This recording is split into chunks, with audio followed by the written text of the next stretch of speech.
ভারতবর্ষের প্রয়াত প্রাক্তন প্রধানমন্ত্রী রাজীব গান্ধীর জন্মদিবস পালন করলেন আরামবাগ ব্লক ও শহরের কংগ্রেসের নেতারা। রাজীব গান্ধীর ছবিতে মাল্যদান করে তার প্রতি শ্রদ্ধা নিবেদন করেন কংগ্রেস নেতারা।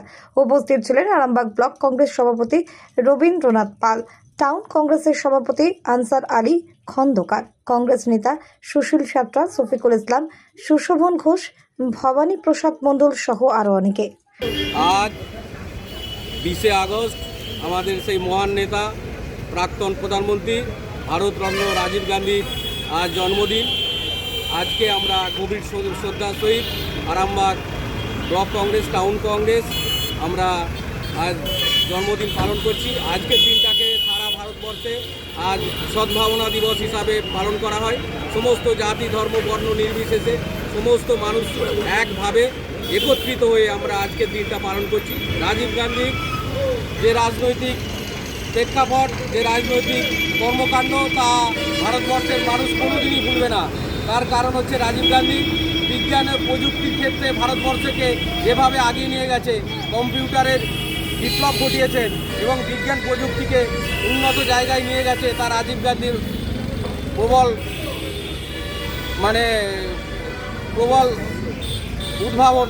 সেই জন্যে তার প্রতি আজকে আমরা গভীর শ্রদ্ধা জানাচ্ছি এবং তার সাথে সাথে রাজীব গান্ধীর চিন্তাধারা যাতে সারা ভারতবর্ষের মানুষ কোনোদিন না ভুলতে পারে, আমরা এই কথা বলতে চাইছি। জাতীয় কংগ্রেস হুগলি জেলা 2 আরামবাগ কংগ্রেস কমিটির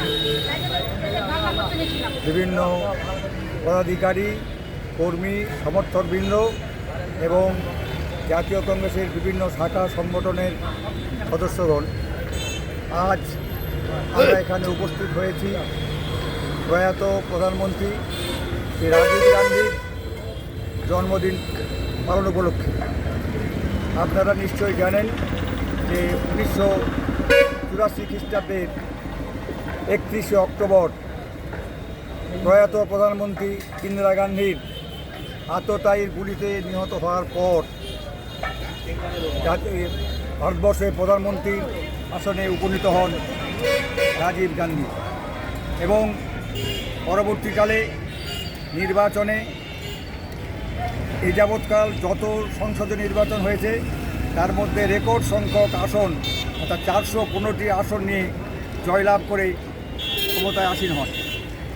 তার রাজনৈতিক জীবন বর্ণময়, কারণ উনি এই অল্প সময়ের মধ্যেই ভারতবর্ষকে আধুনিক ভারতে রূপান্তরিত করতে সক্ষম হয়েছিলেন। যেমন রাইট টু ইনফরমেশন অ্যাক্ট এবং ক্রেতা সুরক্ষা আইন এবং আধুনিক টেকনোলজি অর্থাৎ কম্পিউটার এবং যে টেলিকম জগতে উল্লেখযোগ্য উন্নতি সাধন করতে পেরেছিলেন। কিন্তু দুর্ভাগ্যের বিষয়, এই অল্প সময় রাজত্ব করেই শাসন করেই আমরা দেখতে পেলাম যে পরবর্তীকালে তামিলনাড়ুতে তিরুপতিরে আততায়ীর গুলিতে নিহত হন, মানবমাতে নিহত হন। যাই হোক, আমরা আজ তার জন্মদিনে তার স্মৃতির প্রতি শ্রদ্ধা জানাতে আমরা এখানে সমবেত হয়েছি। নমস্কার।